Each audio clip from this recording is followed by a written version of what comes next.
네, 지난해에는 미중 무역 협상이 오랫동안 시간을 끌면서 또 일본의 수출 규제로 어려움이 있었습니다. 올해는 연초부터 이란에서 전쟁 위험이 고조되고 있습니다. 수입 원유의 70% 정도를 중동 지역에 의존하고 있는 나라가 우리나라죠. 원유는 그 자체로도 중요한 산업 동력이지만 그걸 수입해서 관련 화학 제품 등을 제조해 다시 수출하는 우리 산업 구조로 보면 원유가가 지나치게 상승하면 물가가 올라가고 투자나 소비도 줄어들면서 실질 GDP까지 떨어지는 악순환에 직면할 수 있습니다. 만약 미국과 이란이 전쟁을 벌인다면 우리 정부가 그에 대해서 할 수 있는 일은 있을까요? 없습니다. 우리가 컨트롤할 수 있는 변수가 아니라는 말이죠. 한 나라의 정부도 마음대로 통제하고 제어할 수 없는 것들이 이렇게 많은데 개인은 어떨까요? 2020년 새해 개인의 윤택한 미래, 경제 생활에 대해서 고민할 때도 먼저 이것부터 분류해 보는 건 어떨까 싶습니다. 내가 할 수 있는 것과 할 수 없는 것, 그럼 내가 통제할 수 없는 변수들에 대해서는 쓸데없이 고민할 일이 없어지게 되겠죠. 인구가 감소하고 AI 혁명으로 직업이 사라져가고 공급 과잉으로 디플레이션이 온다고 한들 우리 개인이 그걸 막을 방법은 없습니다.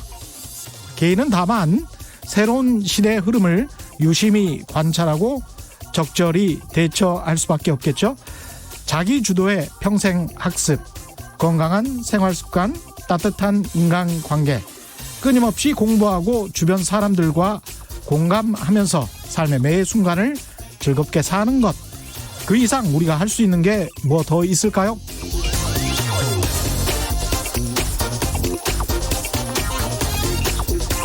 네, 안녕하십니까. 세상에 이익이 되는 방송 최경련의 경제쇼 출발합니다. 저는 진실탐사 엔터테이너 최경련입니다. 지금 이 시간 유튜브로 실시간 생중계되고 있습니다. 지금 들어오십시오. 시작합니다.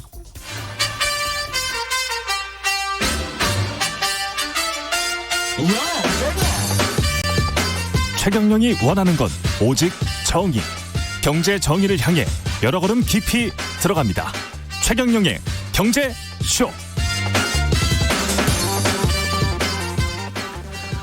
네, 최경영의 경제쇼. 오늘은 경제고수만의 탁월한 식견과 통찰력으로 경제 이슈를 분석하는 경제시선, 이게 경제다, 최백은 건국대학교 경제학과 교수를 모시기 앞서서 이종우 이코노미스트와 함께 이란 그리고 미국의 지금 정면 충돌까지 가는 듯 하다가 다행히 좀 멈춰 있는 것 같은데, 이종우 이코노미스트를 전화로 연결해서 지금 상황을 좀 들어보도록 하겠습니다.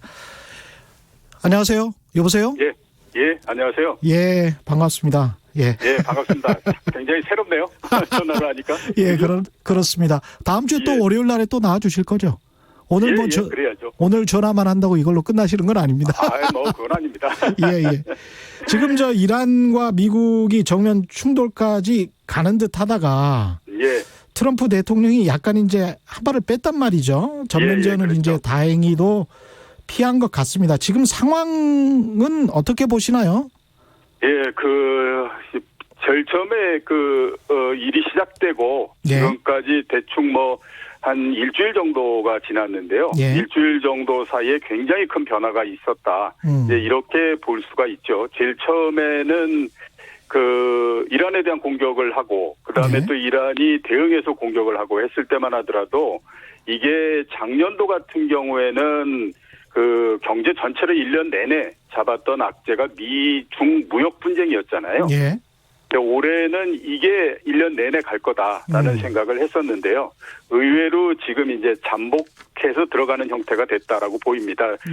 결정적인 거는 아시는 것처럼 이틀 전에 트럼프 대통령이 연설을 하면서 군사적인 제재보다는 경제 제재를 하겠다라고 하는 쪽으로 갔기 때문에 조금 이제 휴전에 들어갔다, 이렇게 이제 볼 수가 있는 상황이거든요. 그렇죠. 일단 이렇게 휴전에 들어간 거는 양쪽 모두 다가 그 군사적인 충돌을 하거나 이러기는 좀 상당히 부담되기 때문에 그렇다. 일단 그렇게 볼 수가 있죠. 왜 그러냐면 그 미국 같은 경우도 만약에 그 이란하고 전면전으로 한번 붙는다라고 했을 때는요. 그 90년대에 이라크하고 걸프전이 있었지 않습니까? 예. 예, 그때에 처음 이제 그 걸프전을 하겠다라고 하는 결의를 유엔을 통해서 하고 그다음에 다국적군을 구성하고 병력을 옮겨서 그다음에 중동에서 그 전쟁을 준비를 하는 데까지도 6개월 정도가 걸렸어요. 그렇습니다. 예. 예, 그런데 이번 이란 같은 경우에는 규모가 훨씬 더 크고 해야 되기 때문에 시간이 훨씬 더 많이 걸릴 거고요. 그런데 올해 11월 달 되면 트럼프 대통령이 재선에 들어가야 되잖아요. 그렇죠. 네, 그러니까 이게 서로 간에 으르렁거릴 때 하고 실제로 뭘 하겠다라고 했을 때에 여론이 어떻게 바뀔지 하는 것들에 대해서는 정말로 알 수가 없는 상태이기 때문에 그렇죠. 트럼프 대통령 입장에서도 그런 모험을 하기는 굉장히 좀 어렵다라고 볼 수밖에 없는 거고요. 예. 그다음에 이제 이란 입장에서 봤을 때도 어떻게 됐든지 상당히 오랜 시간 동안 경제 제재를 계속 받고 있었던 입장이고 거기에서 또 어떤 전쟁을 하거나 이렇게 한다라고 하면 그 출혈이라고 하는 것이 이란이 감당하기가 굉장히 어려운 상태일 수밖에 없거든요. 예. 그러니까 일단은 이제 양쪽이 좀 피했다 이렇게 볼 수가 있는데 아직까지는 계속해서 휴화산의 상태다라고 볼 수밖에 없습니다. 왜냐하면 어느 쪽에서 또 다시 이 도발적인 형태의 모습을 보이게 되면 또 한 번 이제 그 국지적인 그 충돌이 일어날 수밖에 없거든요. 현재는 좀 이제 그 멈춰서 있는 상태 이렇게 이제 볼 수가 있겠죠. 네, 아무래도 그럴 것 같습니다. 왜냐하면 외신을 보면 이란 같은 경우도 이라크에 미군 기지를 공격을 할 때 본인들이 직접 먼저 전화를 했었다. 예, 그렇죠. 미국 측에 그런 이야기가 나오고 있으니까요. 그걸 이제 확인할 길은 없습니다만은 그리고 이제 그 다음에 트럼프 대통령의 대응이 이건 뭐 전쟁으로 가는 것보다는 경제 제재를 계속 더 강화하겠다 이런 식으로 전혀 좀 의외로 나왔거든요. 그 전까지는. 그렇죠. 예. 그러니까 지금 이거는 이제 군사적으로서 충돌을 해가지고요. 예. 중간에 경제적으로 가는 듯 했었는데 정치적으로 가는 쪽으로서 방향이 틀어졌다 이렇게 이제 볼 수가 있는 거거든요. 예. 그러니까 그 트럼프 대통령 입장에서도 지금 상당히 정치적으로 곤란을 겪고 있잖아요. 예. 탄핵도 있고 그다음에 또 10개월 후에는 대통령 선거도 들어가야 되고 그다음에 또 2월 달서부터 대통령 후보를 정하기 위한 공화당의 그 세레머니가 시작이 되기 때문에 이 과정을 이제 진행을 해야 되는데 특히 지금 탄핵에 걸려 있는 쪽이니까 어떻게 하든지 그 관심을 다른 쪽으로 많이 돌려야 될 필요가 있는 거거든요. 그러니까 그런 면에서 일단 아무튼 어느 정도 그 관심을 다른 쪽으로 옮기는 데 성공했다라고 하는 측면에서 좀 정치적으로 뭘 얻었다 이렇게 볼 수가 있고요. 그다음에 이란 입장에서도 보면 일단 아무튼 이번 사태가 나면서 이란, 이라크 모두 다 시아파와 그다음에 수니파 모두 다가 한마음이 됐다라고 하는 것도 상당히 좀 크게 그렇습니다. 얻을 수 있었던 거였고 그다음에 이란 자체의 경제 상황이나 이런 것들이 상당히 안 좋았기 때문에 그렇죠. 불만이 상당히 많이 있었거든요. 그렇죠. 그런데 이제 그거를 일단 아무튼 봉합을 할 수 있었으니까 양쪽이 다 이제 정치적으로는 어느 정도 얻었다 이렇게 볼 수가 있는데 어차피 이제 중동이라고 하는 것 자체는 잠재적으로 계속 이 뭔가에 문제가 생길 수 있는 지역 그리고 그런 그 가능성을 갖고 있으니까 그거에 대한 인식을 전 세계적으로 다시 한번 해주게 했다라고 하는 측면에서는 조금 좀 부담이 되는 그 요인을 안았다 이렇게 이제 볼 수가 있겠죠. 과거 그 중동 전쟁 때 우리나라 주식시장은 어떻게 반응했는지 그것만 좀 말씀해 주시고 끝내야 될 것 같습니다. 그 전쟁이 두 번 있었지 않습니까? 예. 그 제가 아까 말씀드렸던 것처럼 90년도에 걸프전이 한 번 있었고요. 예. 그다음에 이제 2003년도에 그 미국이 이라크에 대해서 공습을 하면서 시작을 했지 않습니까? 예. 그 90년도 같은 경우에는 전쟁 가능성이 시작되면서 그러니까 쿠웨이트를 이라크가 침공하면서부터 시작이 됐었는데 그때는 주가가 떨어졌다가 시간이 좀 지나서 다국적군이 만들어지고 병력이 이동하면서는 주가가 회복되기 시작을 했고요. 예. 그 대신에 전쟁이 다국적군의 승리로 끝나고 난 다음서부터는 오히려 주가가 하락을 해버렸습니다. 예. 그 반대로 2003년도 같은 경우에는 처음에 공습하면서부터 주가가 상승을 하기 시작해서 2007년도까지 계속해서 올라갔는데 예. 왜 이렇게 다른 모양이 됐느냐 하면 지정 내 그 시점에 그 경제 상황이나 주식시장 상황이 달랐기 때문에 그렇습니다. 그렇죠. 예, 그러니까 네. 90년도 같은 경우에는 세계 경기도 안 좋았고요.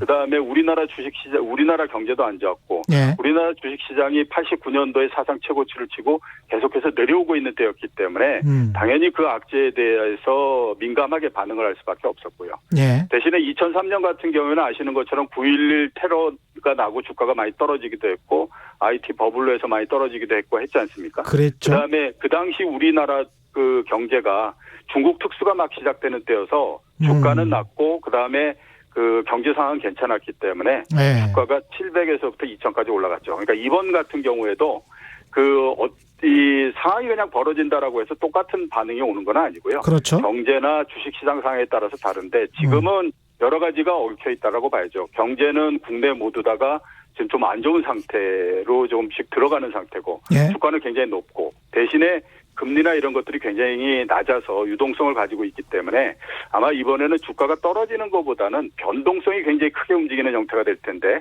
이미 일주일 동안에 보면 그걸 보여줬죠. 하루에 1%씩 오르고 떨어지고를 계속하니까 그렇죠. 그런 그 변동성이 큰 형태가 나오지 않을까라고 보입니다. 알겠습니다. 다른 경제적 변수도 고려해야 된다. 이런 말씀으로 이해하겠습니다. 센터장님, 그 월요일에 뵙겠습니다. 예, 안녕히 계십시오. 예, 고맙습니다. 예, 이종우 이코노미스트였고요. 경제 고수만의 탁월한 식견과 통찰력으로 경제 이슈를 분석하는 경제 시선 시간. 최백운 교수님이 허겁지겁 뛰어오셨습니다. 아, 죄송합니다. 땀이 많이 나셨네요. 꼬여가지고. 예. 네. 이란 이야기를 쭉 이제 이종우 이코노미스트한테 들었는데 혹시 좀 덧붙일 말씀이 계신가요? 저는 이게 구조적인 문제이기 때문에 일종의 저는 이게 이제 이런 저강도 전쟁으로 진행이 되겠지만은 이거는 굉장히 그 반복적으로 지속될 수밖에 없다고 저는 보고 있고요. 예. 그다음에 이제 한 가지 아마 저강도 전쟁으로 진행된다는 것은 이게 이제 계속적인 제재. 그렇죠. 제재와 그다음에 어쨌든 간에 그 이란식 대응 소위 그러니까 이제 전면전은 아니고 예. 그러니까 이제 부분적인 공격들 뭐 이런 식의 테러도 있을 그렇죠. 수가 있고요. 예. 이제 그런 것들이 반복될 수밖에 없는 저는 구조가 이미 작동하고 있다고 보고 있고요. 예. 그다음에 저는 이제 이게 금융시장에 우리가 좀 주목해야 될 부분이 금융위기 전과 후에 좀 달라진 하나의 양상이 하나 있는데요. 예. 금융위기 전에는 흔히 이제 우리가 이러한 어떤 충격이 왔을 때 안전자산으로 이제 우리가 이제 자금이 이제 이렇게 해기되는 경향들이 있잖아요. 예. 근데 그 안전자산의 역할을 달러가 많이 했었어요. 예. 근데 금융위기 이후에 달라진 패턴이 상당히 불안정해졌을 때 달러 가치가 오히려 하락하는 모습을 보여요. 달러 가치가요. 그래서 최근에 보게 되면 금값이 이제 계속 올라가는 이유도 그렇죠. 그런 추세하고 이제 맞물려 있는데. 금융위기 때 뭐 달러라는 게 아무 소용이 없을 수 있다 이런 걸 한번 보여줬으니까. 예, 더군다나 이제 그 2012년도에 이제 미국의 그 정부 부채 문제로 인해 가지고. 그렇습니다. 당시에 이제 S&P에서 이제 그러니까 신용등급 강등의 좀 있었잖아요. 예. 그때 이제 무슨 얘기를 했냐면 우리가 경제학 교과서에 보게 되면요. 초안전자산. 예. 우리가 이제 금융상품은 모든 금융상품은 리스크가 있잖아요. 그렇죠. 그 리스크에 대한 그러니까 일종의 보상이 프리미엄이 그 기준이 되는 게 뭐냐면 초안전자산을 기준으로 했을 때 얼마나가 더 붙냐 이겁니다. 예. 근데 그 초안전자산이 달러가 이제 역할했던 거죠. 예. 달러 자산들이요. 예. 그런데 국가 신용등급이 떨어지면서 초안전자산이 없어졌다는 말을 이렇게 쓰고 그랬었어요. 그렇죠. 그러다 보니까 이제 그 이 수익률 리스크에 대한 계산이 굉장히 힘들어졌다. 이제 이런 얘기를 이제 우리가 하고 그러거든요. 예. 그런 점에서 그런 경향성이 그때부터 이제 저는 지속되고 있다고 보는데 최근에 이제 금 가격이 급등을 하면서 만약에 이게 변동성이 만약에 어떤 하나의 좀 그 기간이 길어지고 좀 커졌을 때는 금으로 자금이 급속히 유입될 때요. 유입됐을 때 이제 주식시장에 타격을 입힐 수가 있다는 얘기죠. 그러네요. 주식시장에 자금이 빠져나가면서요. 예. 아무래도 안전자산이고 주식시장은 좀 리스크가 있는 자산으로 분류가 되니까요. 그러니까 이제 금 가격의 상승을 그냥 이렇게 분리해서 생각하지 말고 주식시장이 이제 그러니까 뒤통수를 칠 수 있다는 이제 이런 이제 측면에서 이 부분도 좀 이제 우리가 주목을 해야 된다고 생각을 합니다. 예. 최백은 교수님 유튜브 채널도 하십니까?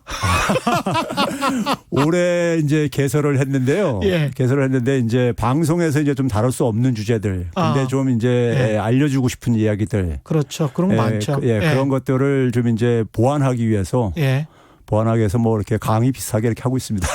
제가 근데 그 한국 방송의 어떤 심의 규정이나 뭐 이런 것들을 존중은 하면서도 다시 한번 이 규정이나 이런 것들을 좀 언론 자유라는 측면에서 좀 생각해 봐라라고 하는 게 기본적으로 무슨 케이블 채널에 담배를 피잖아요. 그러면 그걸 뭐 가려요.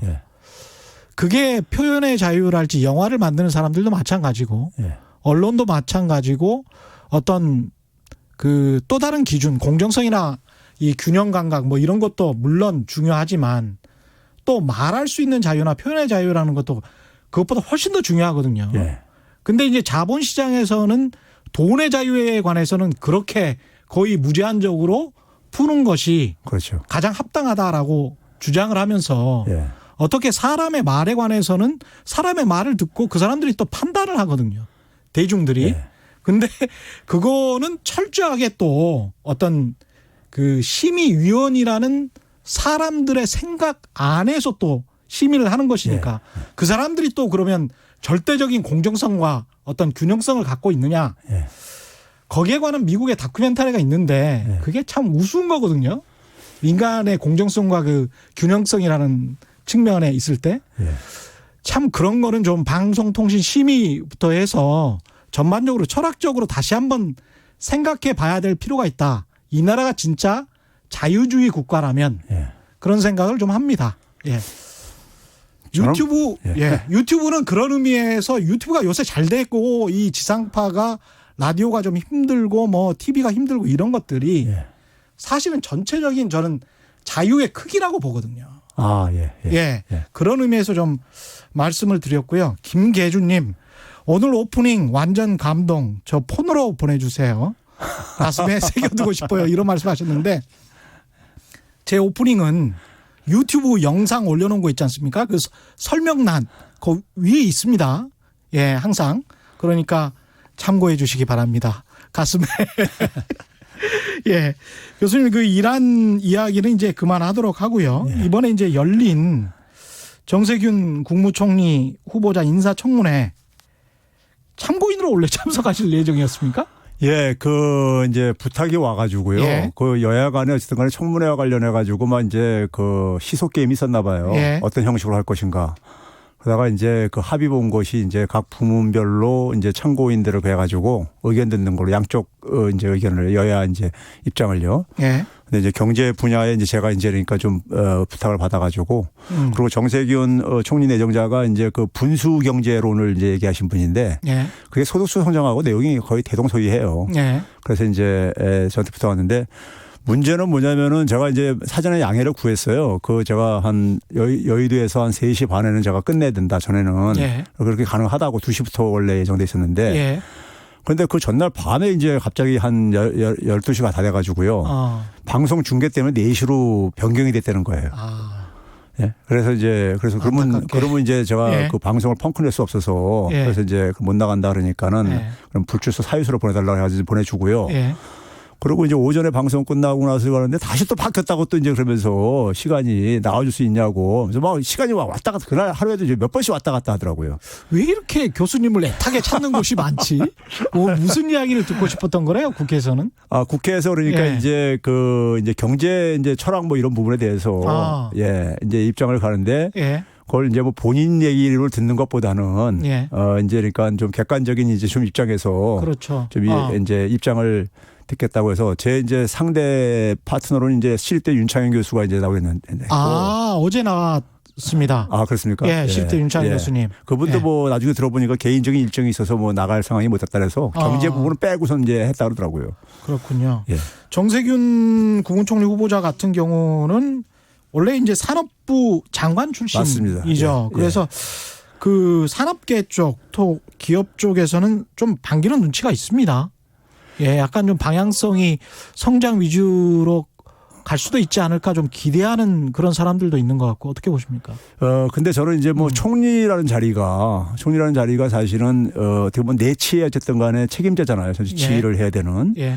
그런데 지금 내치에서 가장 중요한 게 경제 부분인데 정치인 중에서는 어쨌든 간에 현 정부의 기조하고 정책 기조하고 가장 부합하는 분인 것 같아요. 정치인 중에서는요.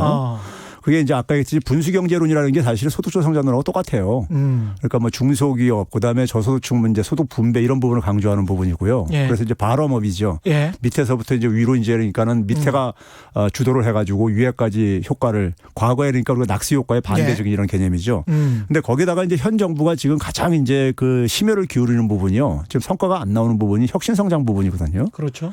그래서 지금 이제 말씀하셨듯이 지금 이분이 노무현 정부 때 산자부 장관 했었잖아요. 예. 그리고 또 기업인 출신이고요. 예. 그러다 보니까는 산업 정책에 대한 좀 이제 이해가 필요하신 분이 좀 이제 좀 관리하려면 저는 이제 필요한데 그런 부분 속에서는 좀 이제 장점을 좀 갖고 있다고 보고 있고요. 예. 산업 정책을 이해하는 그러니까 뭐 정치인들 중에서는 이분이 그다음에 과거에 정책위 의장이라고도 하고 그랬었거든요. 아, 산자위. 저기 민주당? 민주당에서 예. 야당에서. 정당에서요. 정책 그러다 보니까 아이디어가 많이 있을 수 있겠네요. 예, 그렇죠. 그래서 정책 통이라고 이제 흔히 이제 많이 불리기도 그랬었죠. 그런 점에서는 뭐 어차피 정치인이 할 거라면은 예. 현역 국회의원 중에서는 제가 볼 때는 그래도 지금 현 정부가 지금 역점을 두고 있는 산업 정책 부분에 대해서는 가장 그래도 적합한 분이 아닌가 이렇게 좀 생각하는 측면도 있습니다. 혁신선장 이야기가 나왔으니까 지금 최근에 1월 초부터 이제 아주 반가운 소식들이 들리고 있는 게 솔브레인이라는 업체가 있어요. 예. 솔브레인이라는 업체가 12-9이라고 해서 불화수소를 뭐 일본에서 우리가 수입한 게 이제 5-9이라고 그랬지 않습니까? 99.999%의 순도를 가진 불화수소를 수입했는데 12-9은 일본도 겨우 만들었다 안 만들었다 이렇게 논란이 있었던 그런 정도의 순도인데 이걸 솔브레인이 만들었다 양산을 했다 이런 게 이제 신년 초에 나왔고 이게 이제 깜짝 놀래서 오늘 보도를 보니까 일본이 6개월 만에 불화수소 수출을 허가를 했어요. 이거 같은 경우는 이제 우리 최경영의 경제쇼에서 제가 좀 자랑할 만한 게 최백운 교수님이랑 끊임없이 이게 그렇게 위험한 상황이 아니다라고 이야기를 했고 실제로 이제 결과가 이렇게 나왔으니까 여기에 관해서 좀 평가를 좀 해 주십시오. 이 부분은. 저는 제가 7월 달이죠. 그러니까 6개월 됐죠. 그때부터 제가, 이거는 경제적인 논리로 볼 때는 일본이 말이 안 되는 짓을 하고 있는 거다. 그렇기 때문에 우리 내부만 이제 그러니까 분열 안 되고 단결하면은 오히려 일본한테 타격을 입히고 시간이 가면 갈수록 일본한테 피해는 커지고 우리는 이제 그러니까 득을 보는 게임이다 이런 얘기를 계속 했었거든요. 그래서 제가 뭐 아베한테 뭐 3가지 4가지 땡큐 뭐 이런 얘기 하고 그랬었는데 근데 김상조 실장이 이제 뭐 그 뉴스공장 나와가지고 얘기한 걸 쭉 들어봤는데요. 제가 밖에서 한 얘기를 똑같이 얘기하더라고요. 그래서 들었나? 들은 게 아니라 뭐 본인도 이제 그렇게 이제 생각을 하셨다니까는 참 놀라웠었는데 근데 어쨌든 간에 당시에 그러니까 이게 결국은 뭐냐면 우리나라의 제가 볼 때는 그런 거예요. 당시에 우리나라 국내 전문가들이 일본 경제를 너무 모르고 있더라고요. 제가 볼 때는요. 근데 국내 경제도 잘 모르고 있었던 것 같아요. 국내 경제 현장도. 그러니까 전문가 경제학자분들이 그러니까 맨날 이론 이런 걸 하지만은 현장에 대해서 그다음에 일본 경제가 상대로 얼마나 좀 취약해졌는가를 모르다 보니까 저하고 많이 이제 갑론을 막 하고 그랬었는데 근데 이제 뭐 그 결과적으로 볼 때는 사실 그러니까 일본이 근데 해외에서는 사실 그걸 정확히 알고 있었어요. 처음부터 뭐냐면 자기 무덤 파고 자기 발등 찍고 뭐 이런 식의 표현이. 그런 외신이 많이 나왔죠. 그리고 이제 굉장히 멍청한 전쟁을 하고 있다 이렇게 하면서 그랬었거든요. 그런 점에서 일본이 그러니까 이게 처음에 제가 볼 때 첫 단추를 잘못 끼다 보니까 계속해서 단추가 어긋나지면서 꼬인 거죠. 꼬이면서 계속 이제 그러니까 지금은 우리가 이제 오히려 여유를 갖게 돼버렸죠. 그렇습니다. 여유를 갖게 돼버리고 오히려 뭐 저 일본이 규제를 하든 말든 이제 가장 급소가 되는 3가지였었잖아요. 그럼 나머지야 뭐 그러니까 뭐 더 쉽다는 얘기죠. 뭐 쉽게 얘기하면요. 그렇죠. 그러니까 이제 뭐 수출 규제 하든 말든 사실 포토 레지스트, 폴리미드 그다음에 불화수소였는데 그런 것들이 차차 이제 불화수소는 뭐 개발을 해버렸다 이렇게 이야기가 나오고 그다음에 듀폰 같은 경우도 여기에서 생산을 하겠다라고 해서 한국 정부가 듀폰 편의를 제공하겠다. 예. 이렇게 나오니까 이제 이쪽으로 직접 투자를 하려고 하고 있고요. 그렇게 되면 이제 일본 입장에서는 미국 회사가 한국의 반도체 업계와 손을 잡게 되면 본인들의 수출길이 막히게 되기 때문에 본인들이 다급해져 버린 그런 상황이 됐습니다, 지금. 맞습니다. 예. 그러니까 그 당시에도 제가도 얘기했지만 결국은 이제 대체할 곳이 있다. 예. 일본인한테 안 사도 그리고 일본은 그러니까 한국에 안 팔아도 괜찮다 그랬었는데 제가 그걸 이제 일본이 이제 그러니까 객기를 부리고 앉아 있는 거다. 허세 부리고 있는 거다. 예. 왜냐하면 일본은 수출을 조금만 더 늘려야 되는 구조인데 팔아먹을 수 있는 데가 있는데 왜 그동안 안 팔았느냐. 예. 이제 그 말도 안 되는 논리다 이제 그랬었거든요. 근데 이제 결국은 이제 미국과 독일이 이제 이 틈을 이제 치고 들어오는 거잖아요. 예. 치고 들어오는 건데 지금 이게 저는 어떤 의미 산업 구조에서 어떤 의미를 갖고 있냐면요. 일본이 우리한테 유일하게 경쟁력 갖고 있는 부분이 부품 소재예요. 사실 거의 유일한 분야라고 해도 과언이 아닐 정도로요. 예. 그런데 일본의 부품 소재의 경쟁력이 사실 우리 때문에 그래서 나온 게 가마우치 경제론이에요. 그렇죠. 예, 가마우치 경제론이라는 게 우리가 그러니까는 일본 부품 소재 산업을 키워준 측면이 있어요. 우리가 가마우치라는 새가 돼버린 거죠. 그렇죠. 예. 그거 수입하다가 그러니까 조립해가지고 팔고 그랬었으니까요. 예. 근데 이제 그 주요 시장을 잃어버리면은 일본의 그렇죠. 부품 소재의 경쟁력이 굉장히 흔들릴 수가 있어요. 가마우치 새가 기반이 무너질 수가 있어요. 혼자 홀홀 날아서 그렇죠. 그냥 혼자서 고기 먹고 그렇죠. 본인만 그냥 잘 사는 거죠. 그렇죠. 그럼 그렇게 돼버리게 예. 되면은 일본의 경제적인 위기는 더 제가 볼 때 가속화될 수 있다. 왜 그러냐면 우리한테는 무역 흑자가 2위예요. 미국 다음으로요. 그렇습니다. 예. 근데 우리한테 흑자를 못 보게 되면요. 일본은 경제 성장률이 마이너스 떨어지는 구조입니다. 그렇겠습니다. 예. 만약에 흑자가 적자로 바뀌게 돼버리면요. 제가 계산해 보면요. 예. 마이너스로 바뀌는 나라예요. 그러니까 이거는 그러니까 일본이 진짜 자기 무덤을 판 거죠. 그런 측면이 있군요. 근데 이제 올해가 2020년입니다. 경제가 아무래도 이제 중요하고 그래서 그런지 문재인 대통령은 신년사만 봐도 경제를 뭐 17번 언급했다. 국민이 체감하는 성과. 이것도 강조를 하셨는데 경제 17번 언급, 성과를 내겠다. 이거는 약간 좀 경영인의 자세인데 이게 의미하는 게 뭘까요? 이게 그 뉴스공장에서 김상조 실장이 나와서 한 얘기를 제가 들어보니까는 대통령이 왜 저런 얘기를 했는지를 이제 이해가 가더라고요. 김 실장이 굉장히 자신만만한 이제 그러니까 표현을 여러 번 얘기를 했어요. 예. 근데 제가 볼 때는 정부가 자신감을 갖는 건 좋은데 그 자신감이 제가 볼 때는 그 일본 대응에서 거기서 이제 성과를 거둔 거 그리고 그걸로 인해 가지고 부품 소재 산업이 좀 육성이 되면서 그것에 어떤 하나의 부수적인 효과 이런 걸 이제 그러니까는 기대하는 것 같아요. 하는 것 같은데 제가 볼 때는 그걸로 너무 큰 기대를 가지면은 저는 좀 약간 오산이 생길 수 있다 보는 게요. 지금 보게 되면 이제 성과를 보이려면은 지금 40대 일자리가 지금 문제잖아요. 그렇죠. 그리고 20대 같은 경우 고용률은 증가해도 질은 여전히 체감이 안 되고 있는 상태거든요. 그럼 이 부분이 결국은 뭐냐면 우리나라 이제 제조업 역할이 축소되면서 그 공백을 메울 수 있는 부분의 어떤 산업의 어떤 하나의 이런 생태계 재구축이 안 된 상태 속에서 지금 나타나는 문제거든요. 근데 이게 이제 부품 소재 산업 정도 육성한다고 해서 그 부분이 해결될 것인가? 그건 아니라 이거죠. 그건 아닌데 그러면 예를 들어서 지금 뭐 40대 일자리 문제를 정부에서 대책을 마련한다는데 제가 볼 땐 그동안의 관료들의 그 이 상상력 가지고는 40대 일자리 만들 수 있는 거 제가 볼 때 별 대책 나올 수 있는 게 없어요. 뭐 주로 그러니까 그 노인층들이라든가 이제 고령층이라든가 이제 그러니까 뭐 청년층들에 대해서 많이 가지만은 40대 같은 경우는 청년층 일자리 대책을 확대시킬 수밖에 없는데 문제는 이 부분에 대해서 사실 그렇게 단기간 내 성과를 만들어내기가 저는 쉽지 않다고 보거든요. 그렇죠. 그런 점에서 너무 자신감을 피력하는데 그게 이제 그러니까 얼마나 성과로 이어질지는 좀 근거 제시가 좀 없어가지고. 정부 산업진흥 정책에 기본적으로 한계도 있을 것 같습니다. 이렇게 GDP 규모가 커지고 민간 시장이 커진 상황에서 기업들이 할 수 있는 부분이 있고 정부가 할 수 있는 부분이 있는데 국민들도 그렇고 언론도 그렇고 심지어는 정부도 그렇고 정부가 할 수 있는 부분이 굉장히 많은 것처럼 보도를 하고 또 본인 스스로도 그렇게 착각을 하고 있지 않나 그런 생각도 들어요.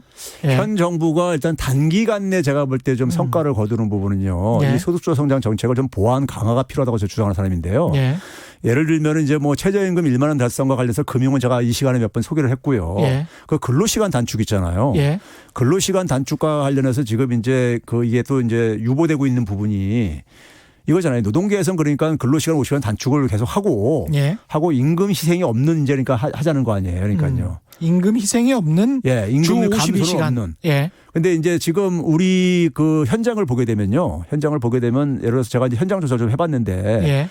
뭐 물레동 이런 쪽에 보게 되면 뿌리 산업들, 제조업들이요. 그렇습니다. 이런 소사업장들 그러니까 예. 한 열 몇 명 고용하고 있는 이런 이제 2차 밴더들 이런 게들이 많이 있는데요. 그렇죠. 여기 보게 되면은 주 5일에 하루에 12시간씩 근무를 하더라고요. 일반적으로요. 5일에 12시간. 이게 60시간이죠. 예. 거기다 격주로 예. 토요일 하루를 8시간을 하더라고요. 아이고야. 그러니까 예. 이제 평균 일주일에 64시간 하시는 거예요. 그러네요. 그렇죠. 예. 근데 이제 이 분들이 그러니까 이게 근로시간 단축했을 때 이제 그걸 이제 제가 좀 이제 여쭤보고 이제 그러니까 해봤더니만은 그 뭐 임금도 단축 안 하면은 임금 단축하는 건 문제뿐만이 아니라 임금을 단축 안 하면 최소한 안 된다 이제 이런 얘기를 하고 있거든요. 그러니까 기업주들 입장에서는 그렇죠. 예. 그리고 이제 노동력은 그럼 노동력은 좀 이제 확보는 가능하냐? 예. 예, 근로시간 단축하는 만큼 노동력을 더 고용을 해야 되는데 뭐 그것도 그러니까 뭐 쉽지는 않은데 예를 들면 이 분야들은 외국인 근로자가 좀 안 된대요. 대체가. 아, 정밀 숙련도가 있고 좀 이제 예. 필요하고 그러기 때문에요. 예.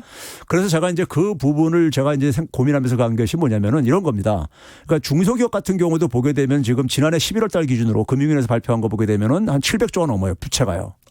중소기업들도요. 예. 그래서 중소기업들이 지금 그러니까 원하는 것은 뭐냐면은 대기업들도 좀 그러니까 협조가 좀 필요하다 이거예요. 예를 들면 그러니까 이 물량을 그러니까 공급하는 예. 이걸 이제 요구하는 것을 그러니까 근로시간 50시간 단축에 맞춰서 그러니까 이걸 해줘야 되는 이제니까는 예. 좀 이제 협조도 필요한데 저는 그런 것과 더불어 가지고 결국은 그러면 50시간 단축했을 때 추가로 더 고용을 이제 일자리를 보충을 하면은 그게 다 해결되는데 그렇죠. 그러면 근데 이제 문제는 인력 확보하려면은 젊은 사람들이 그게 이제 기피하는 분야란 말이에요, 되게요. 거기다 이제 기업주 입장에서는 이제 비용이 더 드니까. 예. 예. 그래서 이제 그 젊은 사람들 많이 유인을 하려면은 그 사업 분야 사업장으로 유인을 하려면은 임금이 지금보다는 올라가야 돼요. 그렇죠. 예. 지금 너무 이제 임금이 낮다고 생각하고 너무 예. 힘든 일을 하는데 예. 그렇죠. 그러니까 결국은 뭐냐면 한 52시간으로 단축하게 되면은 실질 임금은 올라가는 효과가 있잖아요. 총 임금이 안 줄어든다면 그렇죠. 그렇죠. 예. 그리고 그 문제를 그러면 거기에 따른 인건비 상승을 기업인들에 대한 인건비 상승을 그러니까 좀 이제 완화시켜 주려면은 예. 정부가 얘기하는 그러니까 무슨 뭐 일자리 뭐 안정자금 이런 거는 별로 신뢰를 하지 않더라고요. 현장에서는요. 예. 오히려 그것보다는 중소기업에 그러니까는 이 금융 비용을 금리 비용을 그러니까 한 뭐 1%만 적용하면요. 예. 연 한 7% 이상이 7조 이상이 그러니까 절약이 되어져요. 그 말씀 하셨었죠. 예, 예. 자영업자 예. 관련해서 했었죠. 예. 근데 중소기업도 그렇게 하게 되면은 52 기존의 월급을 한 예를 들어서 300만 원 받았던 사람이 예. 64시간 일한 속에서 300만 원 받는 거하고 52시간 근무하면서 300만 원 받는 거 하게 되면 실질 임금은 증가하는 거잖아요. 게다가 그 남은 시간을 밖에 나가서 또 소비를 할 수가 있기 때문에 그렇죠. 그리고 예. 그러면 예를 들어서 그런 측면에서는 또 자영업자한테도 시간당 임금이 증가하기 때문에 예. 그러면 새로운 인력도 그러니까 좀 이제 유인해낼 수 있다는 얘기죠. 그렇죠. 낮으니까. 예. 그래가지고 이걸 모두가 다 유인을 할 수 있는 이런 방법을 이런 거를 고민해야지만이 저는 이제 그러니까 이 40대 일자리 문제도 30, 40대 일자리가 지금 줄어들고 있는데 예. 30, 40대들 같은 경우도 좀 이제 그러니까 이게 고용을 좀 그쪽 부분에서 그쪽은 좀 인력난을 얘기하고 그러는데 예. 그쪽 부분에 인력을 좀 이제 난을 또 해소시킬 수 있는 이런 좀 고민이 좀 필요하지 않겠는가. 그래서 제가 이제 소득주 성장 정책을 너무 그러니까 지금 이제 우리가 지금 가다가 지금 속도를 늦추고 있는 상황이고 예. 그걸로 인해서 노동계는 굉장히 불만을 많이 가지고 있고 그리고 현 정부가 추진했던 것이 결국은 저소득층과 중산층의 소득을 좀 강화시키겠다는 건데 그렇죠. 이런 부분들을 좀 이제 그러니까 우리가 다 같이 그러니까 우리가 좀 해결할 수 있는 부분을 좀 이제 금융 부분에서 좀 금융의 좀 불공정성 부분을 좀 맞춰가지고 좀 접근하면 어떻겠나 하는 생각이 좀 들었어요. 그 교수님 말씀이 타당하게 들리는 게 중소기업 같은 경우에 우리나라 전체 고용의 90%를 차지하고 예. 있거든요. 그러니까 중소기업에 적절하게 세제 혜택이나 어떤 인센티브를 줘서 그렇게 해서 노동시간을 단축하게 하고 또는 고용을 촉진하게 하면 그리고 중소기업에서 일해도 대기업 수준 또는 뭐 한 80%라도 일본처럼 받을 수 있다라고 그렇죠. 하면 그쪽으로 가려고 하는 젊은이들이 많아질 것이고 그렇죠. 그러면 그렇게 하면서 이제 나중에 거기서 안정적으로 또 은퇴까지 할 수 있다. 예. 탄탄한 중소기업에서 그러면 그런 중소기업들이 더 많아지고 그렇죠. 그렇게 되면 이제 전체적으로 국가가 굉장히 좀 윤택해지는 그런 상황이란 말이죠. 그렇죠. 근데 대기업들 같은 경우는 전체 고용의 지금 10% 공공기관 다 포함해서 밖에 안 되니까 그쪽은 그리고 충분해요. 임금이나 뭐 주 52시간이 아니라 충분히 할 수 있어요. 예. 근데 이제 그쪽에 포커스를 맞추기보다는 중소기업 쪽으로 자꾸 돌려야 이 고용 문제랄지 실업 문제랄지 이런 것들이 전반적으로 해결될 수 있지 않을까.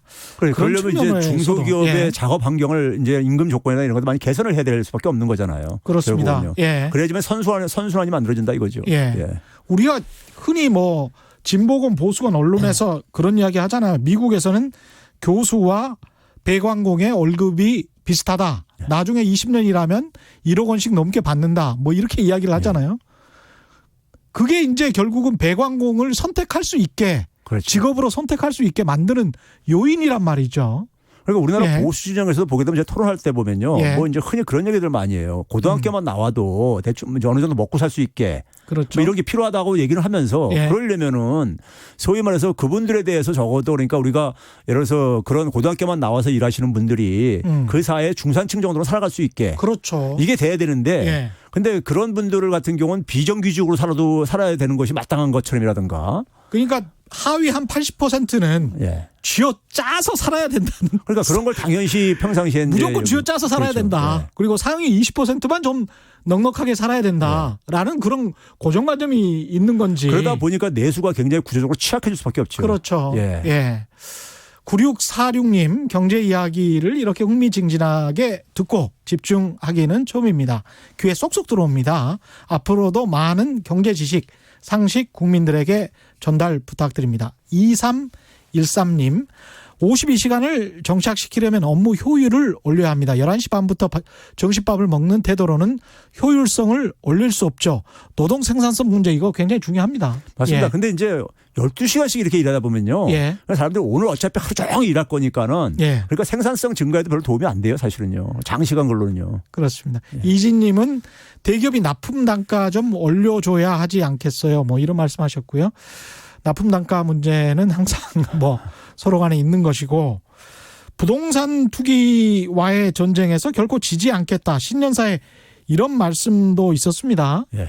이런 말도 있었는데 향후 부동산 정책 기조도 이게 변함이 없을 거다. 뭐 이런 뜻이겠죠, 이게. 그렇죠. 지금 그동안에 사실 우리가 뭐 사회단체라든가 이제 그 진보적인 진영에서요. 주로 가장 이제 아쉬우게 얘기하는 부분이 이 부동산 시장 접근에서 예. 사실은 많이 까먹었다. 이런 얘기를 하거든요. 예. 그러니까 뭐 최저임금 2년 연속 급격하게 인상해도 예. 한쪽 주머니 조금 이제 그러니까는 이렇게 두둑하게 해줬지만은 다른 쪽 주머니로 다 새나가는 이게 바로 이제 이런 주거비용 문제 이런 문제 예? 이런 걸 얘기했었거든요. 예. 그런 점에서 사실은 저는 지나고 나서 이렇게 보면요. 관료들이 사실은 그러니까는 이 해결책은 알고 있었어요. 그러니까 홍남기 부총리가 그랬잖아요. 불러서도 용납 안 하겠다. 예. 그게 사실은 핵심이었었어요. 그럼 그리고 그 나온 대책 지난해 12월 달에 나왔던 11.16 대책이요. 예. 그 대책에 보게 되면은 그걸 알고 있었다는 얘기잖아요. 다 그러니까요. 그렇죠. 알고 있었으면 왜 그걸 처음부터 안 했냐 이거죠. 그럼요. 처음부터. 예. 처음부터 했으면은 그러니까 지난 2년 동안에 그러니까 이렇게 많은 고통을 야기하지 않으면서 오히려 이제 그러니까 연착륙을 할 수 있는 방안도 있는데 그렇습니다. 그걸 이제 안 함으로써 이제 그러니까는 그 상당히 많은 분들이 고통을 갖게 했다는 점에서는 아쉬움이 좀 있는 거고요. 근데 이제 그와 동시에 뭐냐면 저는 투기적인 수요를 여전히 지금 이제 생각하시는 분들한테는 예. 이런 말을 하고 싶어요. 우리가 흔히 해외에서는 정부하고 싸우려고 하지 마라. 그러면 손실 본다는 이런 이제 그 유명한 이제 이런 얘기들이 있거든요. 예. 금융시장에도요. 그러니까 결국은 뭐냐면 정부가 지금 우리가 전 세계 주요 대도시들이 중심으로 그동안 이제 부동산 가격이 올라갔었는데 예. 지난해 연말부터 좀 꺾이고 이렇게 좀 이제 그러고 있어요. 그렇죠. 그러면 이제 우리나라 같은 경우도 거기서 저는 예외가 될 수 없다고 봐요. 예. 그러면 이제 뒤늦게 지금 이제 그러니까 만약에 이 부분에서 어쨌든 간에 좀 정부가 좀 후퇴하지 않겠는가 이런 생각을 하고서는 계속 남아있으려고 하시는 분들은 제가 볼 땐 오히려 손실을 크게 볼 수 있기 때문에 예. 오히려 그러니까는 정부 대책에 순응을 하는 것이 저는 이게 오히려 지혜롭다고 보고 있고요. 정부가 아마 이 부분은 과거에 어떤 학습 효과도 있고 하기 때문에 절대 그러니까 이 부분에서는 아마 뒤로 물러서질 않을 겁니다. 물러서지 않고 기본적으로 하여간 불로소득을 더 이상 허용하지 않아야 되는 것은 네. 기본적인 저는 이 관점이 돼야 된다고 봐요. 부동산 시장 대책. 이게 근데 이제 일반적인 국민들 중에서 상당수도 이런 생각을 가지고 있고 언론에서도 그런 보도들이 가끔 나오는데 본인들이 집을 그쪽에 많이 가지고 있으니까 예. 그래서 집값을 떨어뜨리지 않는 것 아니냐. 그러니까 관료, 정치인 다 그쪽에 집이 있으니까 이런 어떤 자기 이익에서 비롯된 사익 추구의 정책이다. 뭐 이런 주장에 관해서는 어떻게 생각하십니까? 안 했던 겁니까? 이거 못 했던 겁니까?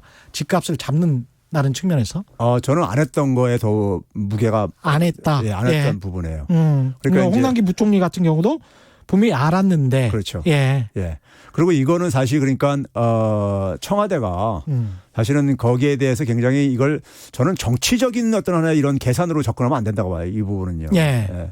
그러니까 처음부터 김수현 실장이 있을 때부터 김수현 씨는 어쨌든 간에 더군다나 부동산 전문가시거든요. 그렇죠. 예. 그런데 이제 제가 굉장히 아쉽게 생각하는 부분이 예. 그분 때는 그러니까 오히려 이런 걸 이제 이런 접근했어야 되는데 예. 근데 이제 사실 뭐 개인적으로는요 그분들하고 그 정부에 들어가기 전에도 부동산 시장 연착륙도 가능한 방법이 있다. 제가 얘기했던 한국판 양적 하나를 가지고 예. 가능한 부분이 있기 때문에 우리는 미국이나 일본처럼 그런 후유증을 안 겪으면서도 안정화시킬 수 있다. 예. 결국은 다주택자들이 그러니까 이 다주택을 보유하는 건 동기를 없애지 않는 이상에는 예. 투기적인 수요를 잡는 건 힘들지 않느냐. 그렇죠. 뭐 이런 얘기를 했었거든요. 예. 했었고 다들 동의했었어요. 근데 왜 거기만 들어가면은 이렇게 작아지는지. 아마 다른 거시 경제적인 측면들도 좀 보면서 아무래도 좀 보유세를 급격하게 올리고 이러면 소비가 위축되지 않을까 뭐 이런 측면도 좀 보지 않겠습니까? 그런데요. 예. 제가 이제 계속 주장했던 게 뭐냐면 정부가 항상 보면 부동산 시장 안정화라는 표현을 씁니다. 안정화. 예. 예. 이게 정부의 속내가 그대로 담겨 있는 거예요. 그렇죠. 저는 정상화라고 바꿔야 된다 이렇게 계속 얘기했었어요. 안정화라는 것은 말 그대로 그러니까 가격이 급등하는 것도 싫고 떨어지는 것도 싫고 뭐 이런 거 얘기예요. 예. 근데 뭐 그렇죠. 정부 마음대로 맞습니다. 되는 건 아니거든요. 정부가 그러니까 이게 떨어지는 예. 거를 무서워하면요. 그다음에는 투기꾼들은 이건 그러니까 하방 경직성이 있다는 걸 생각하고 예. 그다음에 시중에 엄청나게 많은 돈들이 어차피 그러니까 여기에 베팅을 할 이런 동기는 주어주는 거죠. 저도 계속 정부 정책을 보면서 떨어지는 것, 급격히 떨어지는 것을 굉장히 두려워하고 있구나 그런 생각은 좀 했어요. 근데 어떤 걱정과 우려의 이면에 혹시 가계부채 문제, 그다음에 민간 소비 위축 문제 그런 게 있을 수도 있겠다 이런 생각을 했거든요. 자, 그런데요. 예. 우리가 부동산 가격이 그러니까 우리가 이제 뭐 급격하게 이제 그러니까 추락하는 것에 대해서 예. 이게 저는 이제 한국판 양적완으로 가능하다고 보는 이유가요. 예. 이런 겁니다. 그러니까 우리가 예를 들어서 그러니까 지금 부동산 가격이 만약에 정상 가격 혹은 시장 균형 가격보다 지나치게 높으면요. 이건 언젠가 돌아올 수밖에 없어요. 예.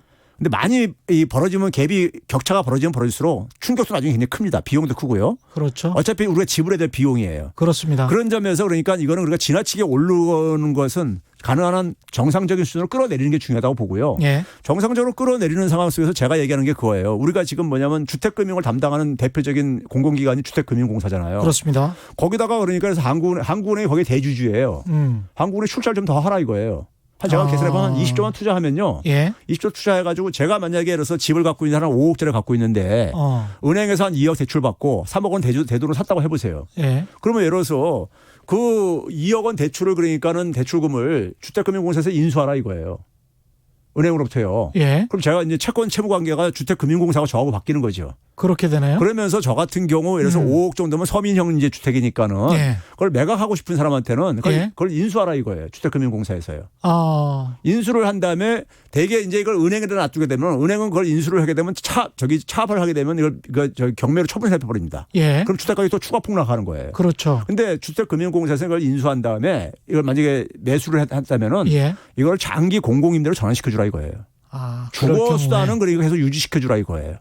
그럼 시장에 매물은 안 나올 게 아닙니까? 예. 예? 매물 안 나오게 되고 그리고 저한테는 그다음에 제가 팔았으니까는 제 돈 3억 원은 또 돌려받잖아요. 그렇죠. 그러면 부채도 그러니까 내 부채도 없어지면서 동시에 가게가 소비 여력도 생기는 거예요. 그렇죠? 그러네요. 그래가지고 결국은 뭐냐면 주택 가격이 일본이나 미국 같은 경우 시장에다 방치하다 보니까는 금융회사들은 결국 뭐냐면 자기 돈 빼내기 위해서 그걸 그냥 팔릴 때까지 계속 경매로 돌려서 팔아치운다고요. 그러니까 이게 폭락이 계속 이어졌던 거예요. 그랬습니다. 예. 근데 우리는 금융회사한테의 구제보다도 가계 구제에 초점을 맞추자 이거예요. 양적 완화를요. 예. 그러면 이제 적어도 1주택 서민용 주택 갖고 있는 사람들이만 적어도 막아준다면은 우리는 경착륙은 적어도 피할 수 있다. 예. 그러면서 가격을 서서히 하향 안정화시킬 수가 있다. 예. 그래서 적어도 정상화시키자 이거예요. 그러면 이걸로 인한 그러니까 주거비용 하락의 우리가 혜택도 만만치 않거든요. 예. 오늘은 여기까지 해야 되겠습니다. 10초밖에 안 남았습니다. 예. 말씀 감사합니다. 지금까지 최백은 건국대 경제학과 교수와 함께했습니다. 고맙습니다. 네, 감사합니다.